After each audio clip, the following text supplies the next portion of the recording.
அனைத்து வணக்கம். நான் உங்கள் சிவாஜி பேசுகின்றேன். இப்போ நியூஸ் கிளிட்ஸ் தமிழ் அப்படிங்கிற ஒரு யூடியூப் சேனலில் பார்த்தீங்கன்னா டாக்டர் ஷா துபேஸ் அப்படிங்கிறவர் ஒரு செய்தியை சொல்லியிருக்கார். சுன்னத் பண்ணலாம், சுன்னத் பண்ணிங்க அப்படின்னா ஒய்ஃபை மனைவியோட அதிக அளவில் உல்லாசில் இங்கே ஈடுபடலாம்னு சொல்லி போட்டு ஒரு தகவலை சொல்லியிருக்காரு. நீ சுன்னத்து பண்ணாமல் போ. சுன்னத்துன்னா என்ன கேட்டீங்கன்னா, சுன்னியில் உள்ள முனைய இருக்கிறது தான் சுன்னத்து. இதை வச்சா சுன்னி முஸ்லீம் சொல்லி ஒன்று உருவாகிடுச்சா அப்படிங்கிறது எனக்கு தெரியல. நீ சுன்னத்து பண்ணாமல் போ, அதை பற்றி நம்மளுக்கு கவலை இல்லை. ஆனால் சுன்னத்து பண்ணால் நீங்கள் மனைவியை உல்லாசமாக வச்சுக்கலாம் அப்படிங்கிற தலைப்பில் பேசியிருக்காப்புல. அதுதான் நமக்கு ஒரு நிரடலாக இருந்துச்சு. நான் வந்துட்டு சம்சாரி, நான் பிரம்மச்சாரி இல்லை. எந்த அளவுக்கு நீங்கள் நாரியமாக நீங்கள் பேசுகிறீங்களோ அந்தளவுக்கு நாரியமாக பேசுவோம். எந்த அளவுக்கு நீங்கள் வந்து அநாரியமாக நடந்துக்கிறீங்களோ, எந்த அளவுக்கு நீங்கள் அநாரியமாக பேசுகிறீங்களோ அதை போல் நம்ம பேசுவோம். புரியுதுங்களா? நீங்கள் உங்களோட மனைவியை சுன்னத் பண்ணால் உல்லாசமாக வச்சுக்கிடலாம்னு சொல்லி பேசுனீங்கன்னா நான் வந்து மறுப்பு காணொலி போட போவதில்லை. ஆனால் சுன்னத்து பண்ணால் மனைவியை உல்லாசமாக வச்சுக்கிடலாம், அதனால் எய்ட்ஸு HIV வராது அப்படின்னு ஒரு தவறான தகவலை ஐயா டாக்டர் ஷா துபேஸ் பதிவு பண்ணியிருக்காப்பு. இது முற்றிலும் கண்டிக்கத்தக்கது, அறிவியலுக்கு முரணானது, மருத்துவத்துக்கு எதிரானது. மருத்துவத்துறை என்ன சொல்லுதுன்னு கேட்டிங்கன்னா, இந்த சுன்னத்து பண்ணுறதுனால HIV எய்ட்ஸ் போன்ற பாலியல் நோய்களை தடுக்க முடியாது அப்படின்னு தான் சொல்லுது. சரிங்களா? நீங்கள் பண்ணிட்டா தடுத்துடலாம் அப்படிங்கிறது ஒரு கற்பனை, கட்டுக்கதை. ஐநா சபையே இந்த மாதிரி வேலைகளை பண்ணிச்சு. என்ன பண்ணிச்சுன்னு கேட்டிங்கன்னா, நீங்கள் சுன்னத் பண்ணிங்கன்னா HIV எய்ட்ஸ் வராதுன்னு சொல்லி போட்டு ஒரு பிரச்சாரமே பண்ணாங்க. அதற்கு எதிராக பார்த்தீங்கன்னா உலகத்தில் உள்ள மருத்துவ ஆராய்ச்சியாளர்கள், மருத்துவ கழகத்தில் உள்ளவங்களாம் பொங்கி எழுந்து கண்டனம் தெரிவித்த பின்னாடி ஐநா சபை அந்த கருத்துக்களை பின்வாங்கிச்சு. இது குறித்து BBC நியூஸில் கூட, தமிழ் நியூஸில் கூட ஒரு செய்தி பதிவிட்டிருக்காங்க. இந்த சுன்னத்து பண்ணால் எய்ட்ஸ் வராது, HIV வராது அப்படிங்கலாம் ஒரு கட்டுக்கதை. இந்த உடல் வந்துட்டு இயற்கையிலே படைத்த உடம்பு. இந்த இயற்கை படைத்த உடம்புல பார்த்தீங்கன்னா, நம்ம இப்போ தூங்கிட்டு காலையில் எழுந்துச்சு அப்படின்னா கண்ணில் அழுக்குறது. அதுக்காக கண்ணை அறுத்துட முடியுமா? இந்த அக்கல்ல அழுக்குறது அதுக்காக இந்த கையை வெட்டிட முடியுமா? தொடை கீழே சைடில் அழுக்குறதுக்காக தொடையை வெட்டிட முடியுமா? ஆணுறுப்பை வெட்டாமல் போ, அது உன்னோட விருப்பம். எதுக்காக ஆணுறுப்பை வெட்டப்பட்டுச்சு அப்படின்னு பார்த்தீங்கன்னு வச்சுக்கோங்க, அரேபிய நாடுகளில் பாலைவன பகுதியில் தண்ணி கிடையாது. தண்ணி இல்லாதனால ஆணுறுப்பை கழுவ முடியாது. இதை நான் வேறு மாதிரியும் பேசலாம். என்ன, தண்ணி இல்லாதனால சுண்ணியை கூட கழுவ முடியாது அப்படின்னு பேசலாம். ஆனால் நாகரிகம் சொல்லி ஒன்று இருக்குல்ல, சபை நாகரிகம், அவை நாகரிகம், அதுக்கு உட்பட்டு பேசிகிட்ருக்கேன். அந்த பாலைவன பகுதியில், அரேபியா போன்ற பகுதிகளில் பார்த்தீங்கன்னா தண்ணி கிடையாது. அதனால் அவங்க வந்துட்டு அடிக்கடி கழுவ முடியாது, ஆணுறுப்பை கழுவ முடியாது. அதனால் அவங்க சுன்னத்து பண்ணாங்க. அதாவது ஆணுறுப்பை வெட்டினாங்க, சுன்னத்தில் ஆணுறுப்பை வெட்டினாங்க. சுன்னத்துங்கிறது ஒரு மதத்தோட அடையாளம். அந்த ஆணுறுப்புனா என்ன? அது என் உடலில் ஒட்டி இருக்கக்கூடிய கையும் ஆணுறுப்பு தான், அந்த மூக்கும் ஆணுறுப்பு தான். அதுக்கு பேர் வச்சுருக்கான் தமிழில்.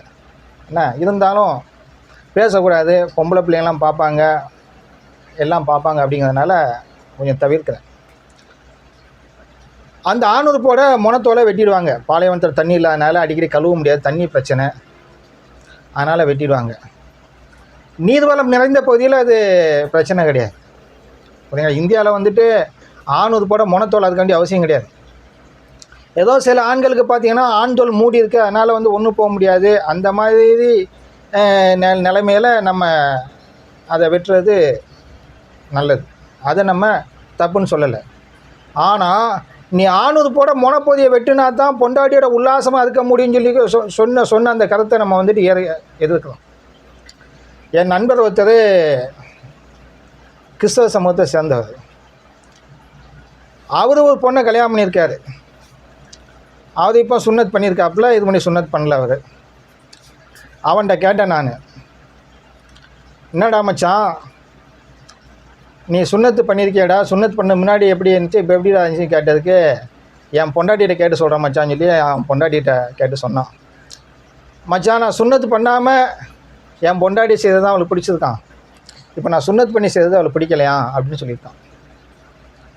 என்ன அப்போ ப்ராக்டிக்கலாக என்ன இங்கே எது நல்லா இருக்குதுன்னு பார்த்தீங்கன்னா, இந்த உலகத்தில் பார்த்தீங்கன்னா அந்த காலநிலைகளே மாறுபடுது. அதுபோல் மனிதன் பார்த்தீங்கன்னு வச்சுக்கோங்களேன், அந்த மொழியிலேருந்து அந்த நிலத்திலேருந்து எல்லாமே குருதி வட்டத்திலேருந்து உணர்வுலேருந்து எல்லாம் மாறுபடுது. அதனால் இங்கே வந்து தேவையில்லை. அது இந்த இயற்கையில் கொடுத்த உறுப்போட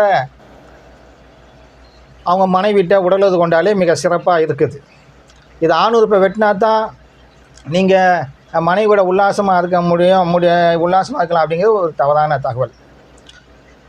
இன்னொரு தகவலையும் சொல்கிறேன் கேளுங்க. நீங்கள் ஆணுறுப்பு மேலே தோல் இருக்கும்போது அந்த ஆணுறுப்பு பார்த்தீங்கன்னா உங்களுக்கு கூச்ச சுபாவம் அதிகமாக இருக்கும். நீங்கள் அதை அடிக்கடி சுத்தம் பண்ணி வச்சுக்கலாம். நீங்கள் ஆணுறுப்போட முனத்தோலை வெட்டிட்டீங்க அப்படின்னா அது கொஞ்ச நாள் உங்களுக்கு கூச்சமாக இருக்கும்.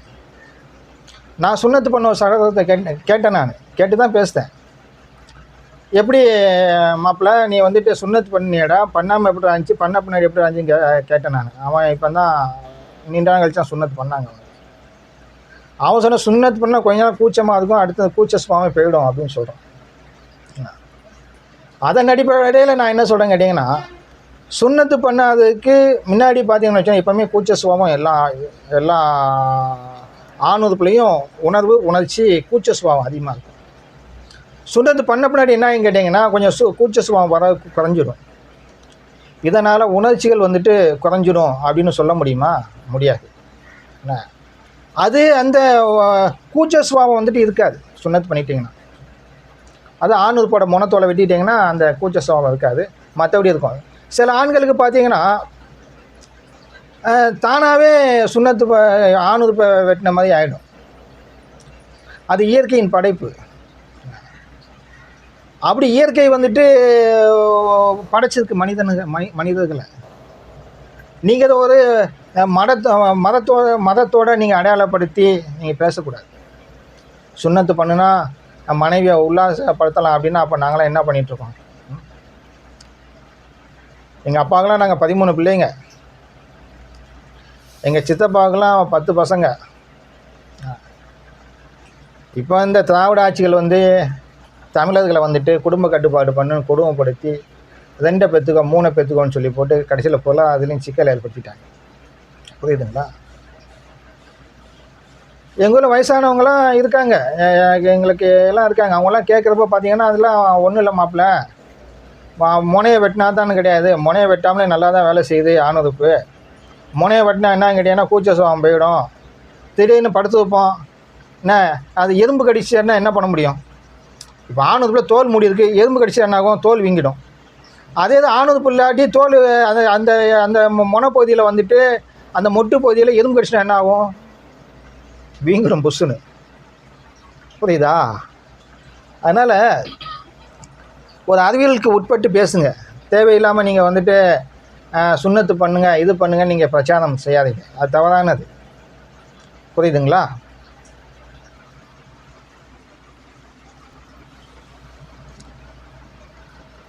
அதே போல் டாக்டர் சா துபேஸ்க்கு ஒன்று சொல்கிறேன், கேட்டுவோங்க. நீங்கள் படித்ததே ஒரு மெக்காலே மருத்துவம் தான், இது மேலை நாட்டுக்கள் மருத்துவம் தான். இந்த மண்ணுக்கேற்ற மருத்துவங்கள்லாம் இருக்குது. ஆதி காலத்துலேருந்து நம்ம முன்னோர்கள்லாம் பார்த்திங்கன்னா யாரும் வந்துட்டு ஆணுறுப்போட முனையை வெட்டிட்டுலாம் வாழலை. இடைப்பட்ட காலங்களில் தான் நீங்கள் ஆணுறுப்பை வெட்டுங்க எப்படிங்க அப்படின்னு சொல்கிறீங்க. இது ஒரு மதத்தை நீங்கள் பரப்பக்கூடிய செயல் மாதிரி தெரியுது. அதே விட்டுருங்க. இந்தியாவில் உள்ள எல்லாருமே இந்தியர்கள், தமிழ்நாட்டில் உள்ள எல்லாமே தமிழர்கள். என்ன இப்படி தான் நம்ம போயிட்டுருக்கோம். இங்கே உள்ள இஸ்லாமியர்கள் வந்துட்டு கிறிஸ்தவர்கள் வந்துட்டு எல்லாமே நமக்கு நண்பர்கள் தான். இங்கே நீங்கள் வந்துட்டு மதத்துவேஷம் பரப்பி இந்த மாதிரி செயல்களில் ஈடுபடாதீங்க. நம்ம நியூஸ் கிட்ஸ் அந்த தமிழ் இதுக்கு ஒரு கேள்வி வைக்கிறேன். அந்த ஓனர் வந்துட்டு பொண்டாட்டிட்ட உடலுறவு கொண்டாடுதில்ல, கொள்றா இல்லை, நீ கல்யாணம் பண்ணி உடலுறவு கொள்கிற, அது முனையை வெட்டிட்டு தான் மனைவிட்ட படுத்து எல்லாம் பண்ணிகிட்ருக்காரா? காசு கொடுத்தா என்ன வேணாலும் செய்து சேனலில் போடலாமா? அது தவறான செய்தி, தவறான தகவலும் கூட.